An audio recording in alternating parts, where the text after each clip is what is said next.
your gimbal mount. At the top of the case here, there are 2 zipper bags with replacement props. There's a full set of replacement propellers on here.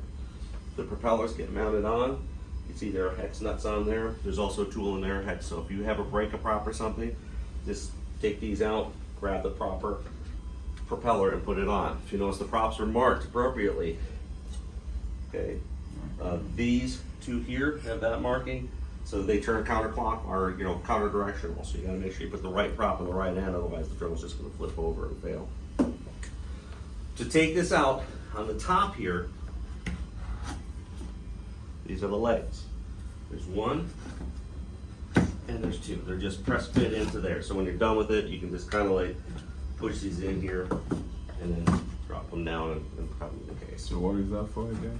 These are the legs. Oh, okay, the legs. Okay. So to get the drone out when you're assembling in the field, you can pull these connectors down a little bit. Each of these legs has a half thread on it. There's a corresponding half thread here and here. So while it's in the box, it's easy to just put these legs in. And you can use the handles to kind of sink them in there. You want them fully seated. And then you're just going to bring the threads and close them. Notice the red marks here. Don't over tighten those. Make sure that's good enough. You just want to make sure they're secure. They're not going to fall off. They're really super lightweight. Once you're done, you're going to grab the drone and then you can pull it out like this. This is the remote control. Typically in the field, you're going to pull that out, pull the drone out, close the case, and look, conveniently sits on the case there. So I do all my maintenance and pit work on top of the case.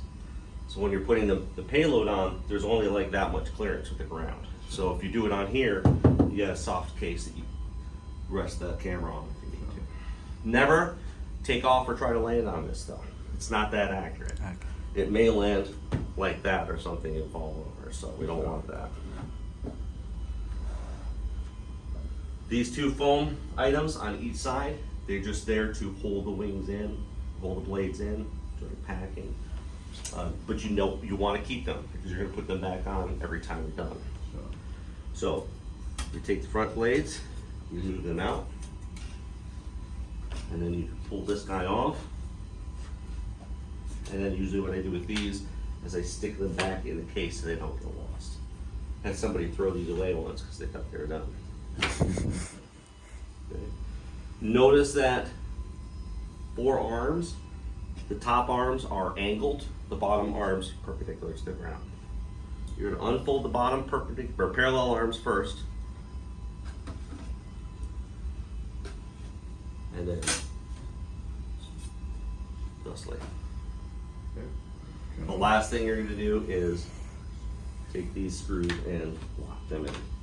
And again, you're going to want to white line. If you can see the red, that's bad. You want to make sure that's covered up. Again, don't over torque. And you'll know to do this because the controller will prompt to do this about 5 times in the cycle. Apparently somebody flew without doing this once. Okay, you can pick the drone up. It's super light without the batteries. Anywhere. You grab it anywhere. Yep, you can't hurt it. You'd really almost pick it up with one hand. It's super light. Once you get the batteries in, that'll change. Yeah, carbon fiber. Carbon fiber. Yep. Carbon fiber legs and then all molded plastic. So